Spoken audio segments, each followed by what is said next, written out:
বিয়ের পর কেউ যদি জিনাহের মধ্যে লিপ্ত হয় তাকে বাঁচানোর মতো পৃথিবীতে আর কোনো আইন আর কোনো ব্যক্তি নাই। বিয়ের পরে যদি কেউ জিনাহ করে তার হুকুম একটাই, মৃত্যু দণ্ড। তাকে আর কেউ পৃথিবীতে বাঁচাতে পারবে না। এটাই শরিয়া, এটাই কোরআন, এটাই ইসলাম, এটাই মুসলমানের বিধান। সে বিয়ে করেছে তার জন্য জিনা, বিয়ে না করলেও জিনা করা যাবে না, কিন্তু বিয়ের পর যদি কেউ জিনাহ করে মৃত্যু থেকে তাকে কেউ বাঁচাতে পারবে না। আর যদি বাঁচাতে হয় তাহলে মুহাম্মদুর রাসূলুল্লাহ সাল্লাল্লাহু আলাইহি সাল্লামের আবার পৃথিবীতে আসতে হবে। যেহেতু রাসূলুল্লাহ সাল্লাল্লাহু আলাইহি সাল্লাম আর পৃথিবীতে আসবে না, তাহলে তাকে আর বিয়ের পরে যে জিনা করলো তাকে আর পৃথিবীর থেকে কেউ বাঁচাতে পারবে না।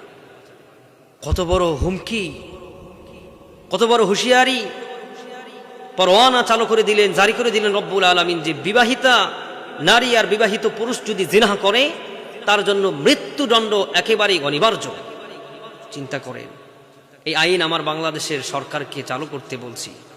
যারা ধর্ষক তাদেরকে সারা বাংলাদেশের মিডল পয়েন্টে এনে লাখো মানুষের সামনে ক্রসফায়ার দিকে ফাঁসিতে ঝুলিয়ে ইসলামের যে হুকুম আছে সেই হুকুম অনুযায়ী মৃত্যুদণ্ড দেওয়ার জন্য আমি আমার সরকারের কাছে উদারত আহ্বান জানাচ্ছি।